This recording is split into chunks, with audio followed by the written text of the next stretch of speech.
Hello friends, स्वागत है आप सभी का आईफा इंजीनियर्स विजन में। ओके, मैं इस वीडियो में आप लोगों को एसएससी जेई में स्ट्रेंथ ऑफ मटेरियल का क्या वेटेज होता है ये बताने जा रहा हूँ। ओके, तो देखिए, strength of material mechanical and civil engineering student के लिए काफ़ी इंपॉर्टेंट है। ओके, इससे एसएससी जेई में काफ़ी क्वेश्चन पूछे जाते हैं। तो चलिए देखते हैं कि इसका वेटेज क्या होता है। जैसा कि हम लोग सभी जानते हैं, एसएससी जेई में दो पेपर आपका रहेगा। एक पेपर वन जो कि ऑब्जेक्टिव टाइप का होता है, एंड सेकेंड पेपर टू जो आपका सब्जेक्टिव टाइप का हो।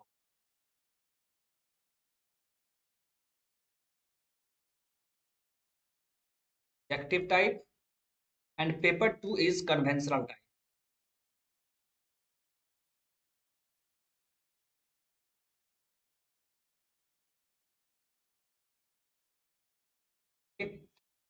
ऑब्जेक्टिव टाइप में टोटल 100 क्वेश्चन होते हैं, 100 क्वेश्चंस, एंड जो कि 100 मार्क्स के होते हैं।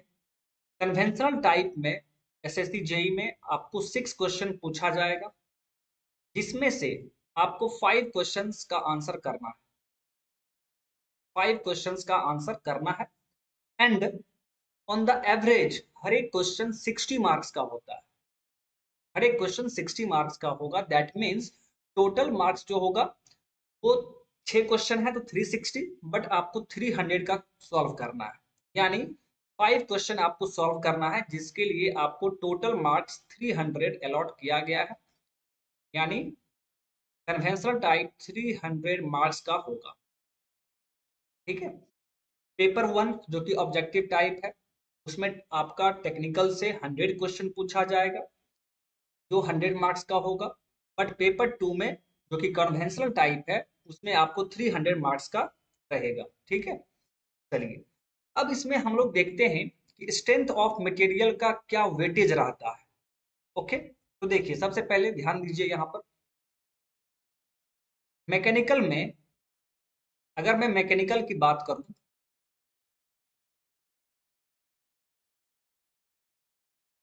मैकेनिकल में जो सबसे इंपॉर्टेंट टॉपिक है एसएससी जेई के लिए, जिससे काफी ज्यादा क्वेश्चन पूछे जाते हैं, वो सबसे टॉप पर fluid mechanics and hydraulic machinery, HM, hydraulic machinery, ये सबसे इंपॉर्टेंट है। ठीक है। इससे काफी ज्यादा क्वेश्चन पूछा जाता है ऑब्जेक्टिव टाइप में। ठीक है, 25 to 30 क्वेश्चन पूछा जाएगा। इसके बाद जो सेकेंड इंपॉर्टेंट टॉपिक है आप लोगों के लिए, वो है थर्मोडायनामिक्स एंड इट्स एप्लीकेशंस।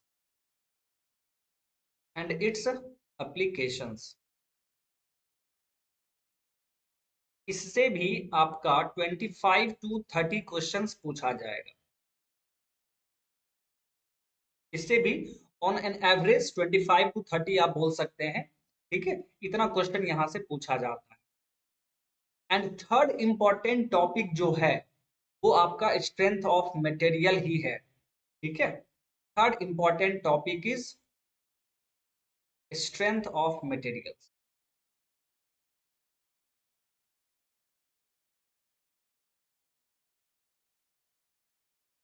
इस सिंगल टॉपिक से आपका 10 to 15 क्वेश्चन पूछा जाता है ऑब्जेक्टिव में।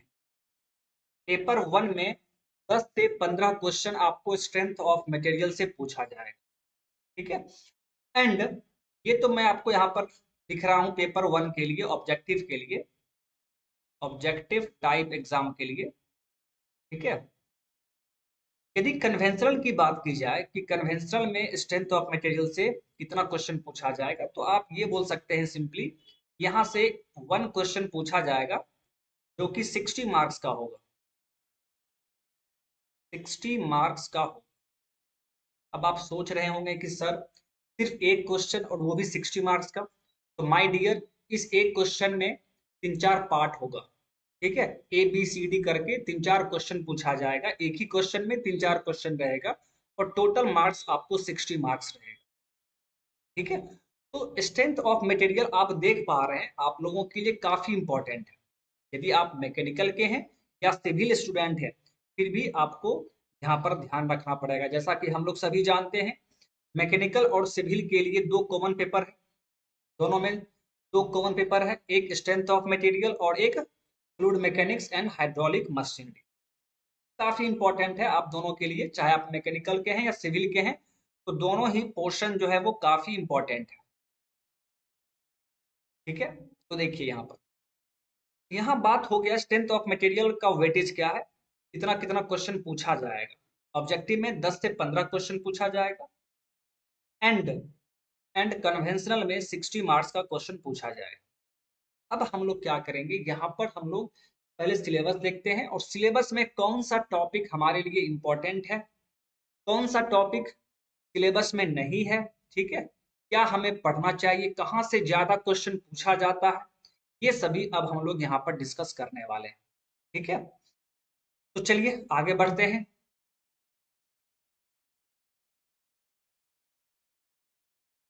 देखिए, स्ट्रेंथ ऑफ मटेरियल का जो सिलेबस है एसएससी जेई के लिए, ठीक है, ये सिलेबस एसएससी जेई के लिए है, तो उसमें देखिए आपको कौन कौन सा टॉपिक पढ़ना है। तो सबसे पहला जो चैप्टर है वो है स्ट्रेस एंड स्ट्रेन। आप इसे सिंपल स्ट्रेस एंड स्ट्रेन भी कह सकते हैं। Okay, second chapter is bending stress in beams. Third chapter आपका shear stress in beams. Fourth chapter torsion of circular shaft. देखिए यहाँ पर सर्कुलर लिखा हुआ है, मैकेनिकल स्टूडेंट को सिर्फ सर्कुलर शाफ्ट का पढ़ना है, सर्कुलर शाफ्ट का टॉर्शन पढ़ना है। नॉन सर्कुलर शाफ्ट का भी टॉर्शन होता है, ठीक है, बट वो मैकेनिकल स्टूडेंट को नहीं पढ़ना है, वो सिविल वाले को पढ़ना है। ओके, तो मेनली एसएससी जेई के सिलेबस में हमें क्या पढ़ना है, तो टॉर्शन ऑफ सर्कुलर शाफ्ट पढ़ना है। ओके, फिर देखिए प्रिंसिपल स्ट्रेस। तो देखिए my dear, principal stress direct syllabus में नहीं दिया हुआ है, ठीक है, लेकिन चूंकि ये भी स्ट्रेस है, ठीक है, और सिलेबस में सिर्फ स्ट्रेस एंड स्ट्रेन दिया हुआ है, और प्रिंसिपल स्ट्रेस से भी कभी कभी क्वेश्चन पूछा जाता है, क्वेश्चन प्रीवियस ईयर में पूछा गया हुआ है। ठीक है, आपको ये भी पढ़ना पड़ेगा, प्रिंसिपल स्ट्रेस टॉपिक भी आपको पढ़ना पड़ेगा। ठीक है, क्योंकि यहाँ से प्रीवियस ईयर्स में क्वेश्चन पूछा गया हुआ है।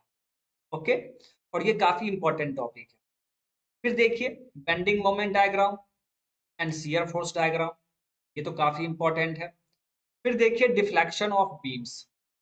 डिफ्लेक्शन ऑफ बीम्स सिलेबस में नहीं दिया हुआ, रिफ्लेक्शन ऑफ बीम्स सिलेबस में नहीं गिवन है, बट पिछले 1-2 सालों से, ठीक है, इससे भी क्वेश्चन पूछा जाता है। ठीक है, तो हम लोग इसे डिटेल में स्टडी नहीं करेंगे, ठीक है, बट जो इम्पोर्टेंट यहाँ पर है वो हम लोग स्टडी कर लेंगे। ठीक है, यहाँ पर डिफ्लेक्शन ऑफ बीम में हम लोग डेप्थ में स्टडी नहीं करेंगे क्योंकि ये सिलेबस में नहीं गिवन है, फिर भी थोड़ा सा क्वेश्चन यहाँ से पूछा जाता है। ठीक है, तो जिस टॉपिक से क्वेश्चन पूछा जाता है वो हम लोग यहाँ पर देख लेंगे। ओके, चलिए, बकलिंग ऑफ कॉलम्स सिलेबस में आपका गिवन है, इसमें हम लोग यूलर्स एंड रैंकाइंस थ्योरीज का स्टडी करेंगे, और सबसे लास्ट में आपका थिन वॉल्ड प्रेशर वेसल। तो ये टोटल 9 टॉपिक आपको स्टडी करना है, जिसमें से एक डिफ्लेक्शन ऑफ बीम्स सिलेबस में नहीं दिया हुआ है। ठीक है, तो सिलेबस में नहीं दिया हुआ है तो हम लोग इसे डीप में नहीं पढ़ेंगे, बस हल्का सा थोड़ा सा पढ़ लेंगे इसे। ठीक है, क्योंकि कभी कभी क्वेश्चन इसे पूछ दिया जाता है।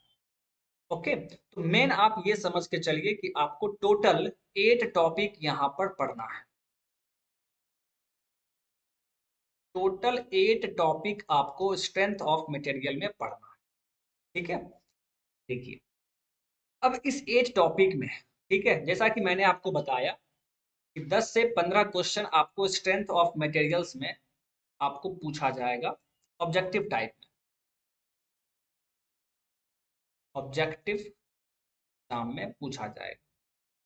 अब इसमें से हम लोग सबसे पहले ये देखते हैं कि इस 8 टॉपिक में सबसे इंपॉर्टेंट टॉपिक क्या है एग्जाम पॉइंट ऑफ व्यू से। तो देखिए माय डियर फ्रेंड, जो सबसे इंपॉर्टेंट टॉपिक है वो है आपका first chapter stress and strain. ये काफी बड़ा चैप्टर है, ठीक है, ये काफी बड़ा चैप्टर। इस पूरे टॉपिक को, पूरे स्ट्रेंथ ऑफ मटेरियल को पढ़ने में हमें जितना टाइम लगेगा उसका आधा टाइम हमें सिर्फ फर्स्ट चैप्टर पढ़ने में लगेगा। इसमें बहुत सारे टॉपिक हैं जो हम लोग देखेंगे, ठीक है। जैसे कि आप, पहले तो हम लोग यहाँ स्ट्रेस के बारे में पढ़ेंगे, टाइप्स ऑफ स्ट्रेस देखेंगे, फिर हम लोग स्ट्रेन के बारे में बात करेंगे,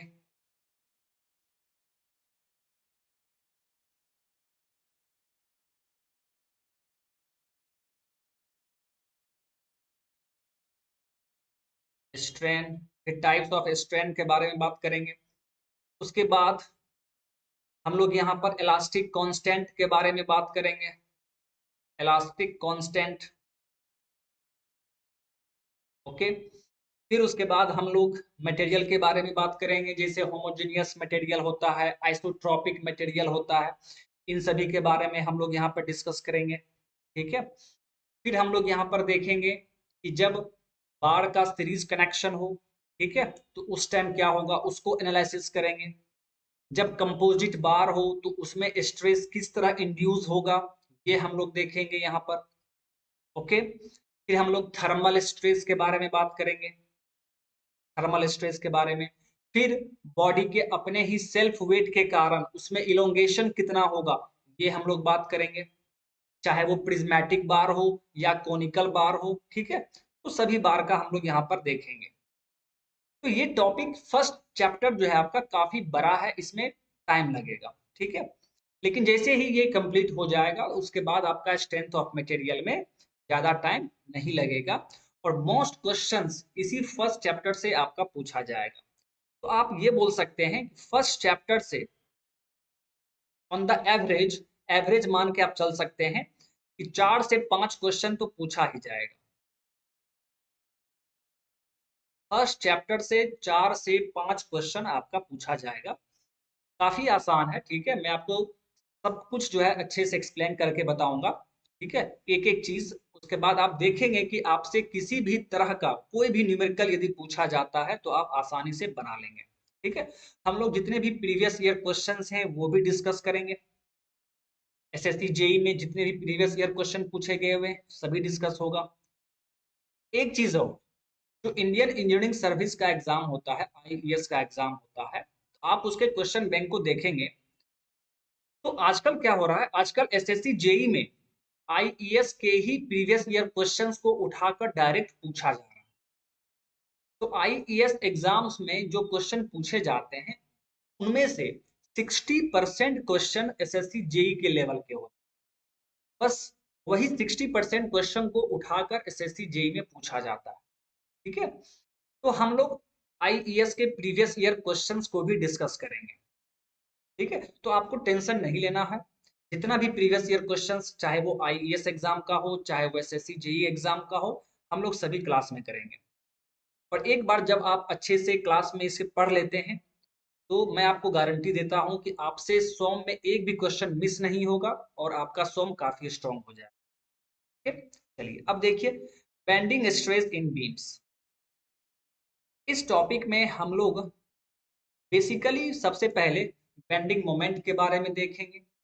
जब किसी बीम को हम लोग बेंडिंग मोमेंट देते हैं तो वहां पर बेंडिंग स्ट्रेस इंड्यूस होगा। फिर बेंडिंग स्ट्रेस का इक्वेशन क्या होगा, यूलर्स बेंडिंग इक्वेशन, ये हम लोग पढ़ेंगे यहाँ पर, ठीक है। तो इस चैप्टर में बेसिकली हम लोग यूलर्स बेंडिंग इक्वेशन को ही एनालिसिस करेंगे, तो अच्छे से एनालिसिस करेंगे, ठीक है। मान लीजिए कोई बीम है तो डेप्थ वाइज उसके हर एक क्रॉस सेक्शन पर, उसके हर एक फाइबर पर कितना बेंडिंग स्ट्रेस इंड्यूस हो रहा है, ये सभी हम लोग यहाँ पर बात करेंगे। बेंडिंग स्ट्रेस डिस्ट्रीब्यूशन करना भी मैं आपको सिखाऊंगा। जैसे मान लीजिए कोई बीम है, इस बीम पर यदि बेंडिंग मोमेंट दिया जा रहा है, लगाया जा रहा है, तो इस बीम के डेप्थ वाइज मतलब आप ये बोलेंगे, तो डेप्थ वाइज हर एक पॉइंट पे बेंडिंग स्ट्रेस का क्या डिस्ट्रीब्यूशन होगा हर एक पॉइंट पर, वो सभी हम लोग यहाँ पर देखेंगे। ठीक है।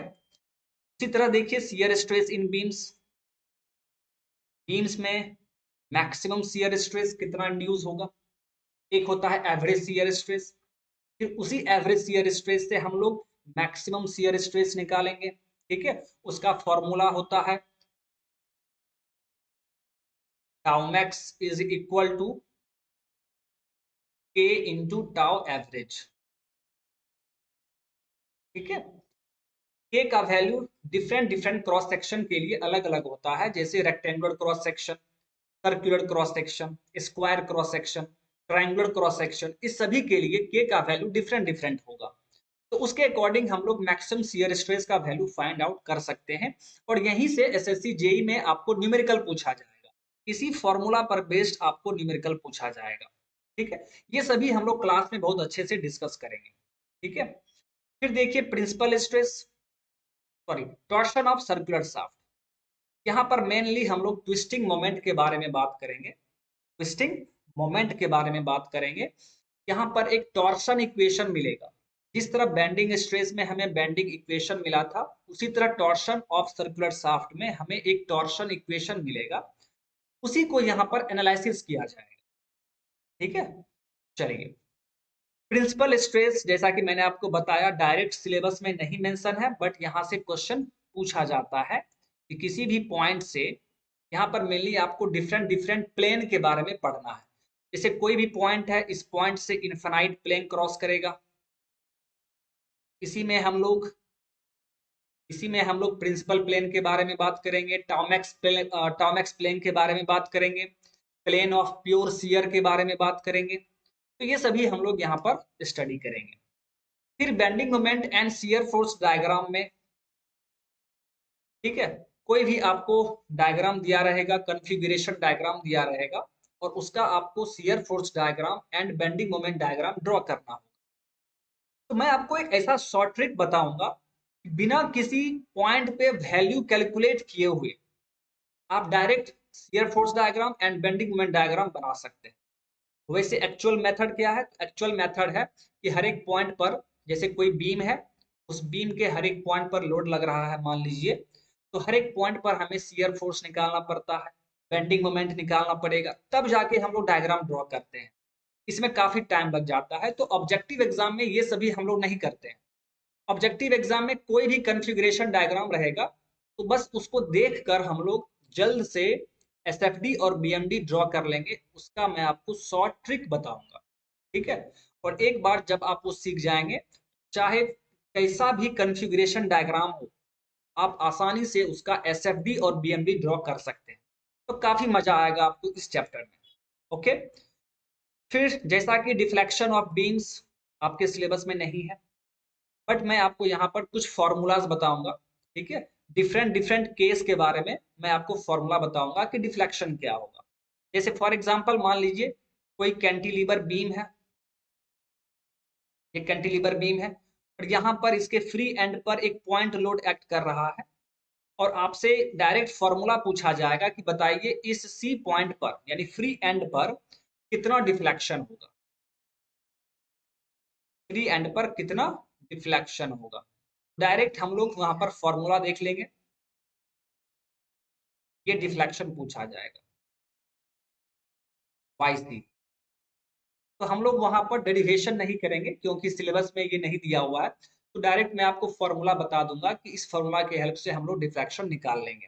ठीक है, बस वो फॉर्मूला आपको याद रखना।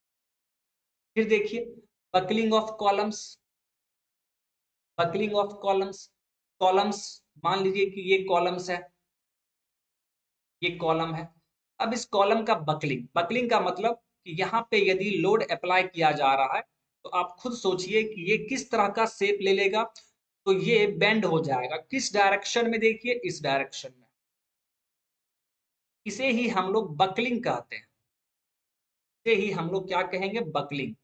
यानी ये कॉलम बकल्ड हो गया। तो इसका क्या कंडीशन है? हर एक कॉलम बकल होगा या नहीं होगा, बकलिंग का क्या कंडीशन है, उसी में हम लोग दो थ्योरीज पढ़ेंगे, Euler's theories and Rankine's theories. ठीक है, इनका क्या थ्योरीज है, क्या इक्वेशन है, यहीं पर एक सबसे इंपॉर्टेंट टर्म है स्लेंडरनेस रेशियो, उसके बारे में हम लोग डिस्कस करेंगे। ओके, ये सभी आपका एसएससी जेईई में पूछा जाता है। फिर देखिए लास्ट में थिन वॉल्ड प्रेशर वेसल्स। इसमें देखिए एक थिक वॉल्ड भी होता है, thick walled pressure vessels, but हमें वो नहीं पढ़ना है। सिलेबस में सिर्फ आपको थिन वॉल्ड प्रेशर वेसल्स दिया हुआ है, ठीक है। तो प्रेशर वेसल्स में हम लोग सिंपली सर्कमफेरेंशियल स्ट्रेस और लॉन्गिट्यूडनल स्ट्रेस, बस इसी दोनों स्ट्रेस के बारे में हम लोग यहाँ पर स्टडी करेंगे, उसी का फॉर्मूलाज देखेंगे और फिर कुछ न्यूमेरिकल पोर्शन कवर करेंगे, ठीक है। तो ये पूरा सिलेबस है स्ट्रेंथ ऑफ मटेरियल का। अब आप यहाँ पर वेटेज देख सकते हैं, जैसा कि मैंने आपको बताया फर्स्ट चैप्टर से 4 से 5 क्वेश्चन पूछा जाएगा, तो उसी तरह ऑन द एवरेज, ठीक है, आप एवरेज के तरह पे मान सकते हैं कि हर एक टॉपिक से 2-2 क्वेश्चन रहेगा। बाकी जो भी टॉपिक आपको दिख रहे हैं, तो आप एवरेज के तौर पे ये मान सकते हैं कि हर एक टॉपिक से 2-2 क्वेश्चन पूछा जाएगा, ठीक है। रिफ्लेक्शन से हो सकता है एक क्वेश्चन पूछा जाए, ठीक है, यहां से भी 2 क्वेश्चंस।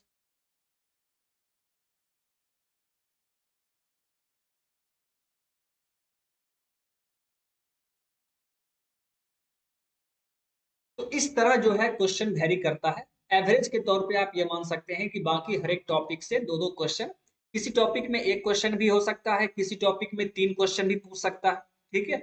तो जितने भी टॉपिक हैं वो सभी आपके लिए इंपॉर्टेंट है, लेकिन सबसे ज्यादा इंपॉर्टेंट है आपका first chapter simple stress and strain, ठीक है। इसी इस पर आपको काफी अच्छे से ध्यान देना है, काफी आसान चैप्टर, ठीक है। मैं आपको यहाँ पर काफी डिटेल्ड वे में पढ़ाऊंगा, ठीक है। आपको स्ट्रेस की फीलिंग आ जाएगी। हम लोग हर एक टॉपिक में उसका डिस्ट्रीब्यूशन करेंगे, देखेंगे कि स्ट्रेस का डायरेक्शन किस तरफ होगा, ठीक है। जब आप डिस्ट्रीब्यूशन करके पढ़ेंगे तो आपको स्ट्रेंथ ऑफ मटेरियल काफी आसान लगेगा, ठीक है। तो हम लोग फिगर में ही देख लेंगे कि लोड इस तरह अप्लाई हो रहा है इस डायरेक्शन में, तो स्ट्रेस किस डायरेक्शन में वहां पर इंड्यूस होगा, तो उसके हेल्प से आपका स्ट्रेंथ ऑफ मटेरियल काफी आसान हो जाएगा, ठीक है। तो ये इसका सिलेबस है, ओके। और टोटल एवरेज के तौर पर यहां से 10 से 15 क्वेश्चन पूछे जाते हैं, ठीक है। यहाँ पर मैंने बस एवरेज लिखा है कि हो सकता है, जैसे देखिए प्रेशर वेसल से मैंने 2 क्वेश्चन लिखा है, हो सकता है कि यहाँ पर एक क्वेश्चन भी पूछ दिया जाए, तो 1 से 2 क्वेश्चन इस तरह आप सोच के चलिए, 1 से 2 क्वेश्चन हर एक टॉपिक से रहेगा, पूरा मिलाकर 10 से 15 क्वेश्चन, यानी 14 क्वेश्चन तो रहेगा ही रहेगा, ओके। और 4-5 क्वेश्चन इंजीनियरिंग मैकेनिक्स से भी रहता है, इंजीनियरिंग मैकेनिक्स से भी 4-5 क्वेश्चन रहेगा, यानी आप ये कह सकते हैं कि इंजीनियरिंग मैकेनिक्स और स्ट्रेंथ ऑफ मटेरियल मिलाकर, ठीक है, देखिए engineering mechanics EM plus strength of material, इन दोनों को मिलाकर 20 क्वेश्चन पूछे जाते हैं, 20 क्वेश्चन, ठीक है। तो आपके लिए ये काफी इंपॉर्टेंट है। और यदि आप सोम को अच्छे से पढ़ते हैं तो इंजीनियरिंग मैकेनिक्स आप नहीं भी पढ़े हैं, इंजीनियरिंग मैकेनिक्स का क्वेश्चन आपसे बन जाएगा। मैं आपको इंजीनियरिंग मैकेनिक्स का भी कुछ पोर्शन वहां पर हम लोग देखते जाएंगे, जैसे centre of gravity, moment of inertia, तो यहाँ से आपका मैकेनिक्स का पोर्शन भी कुछ क्वेश्चन कवर हो जाएगा, ओके। तो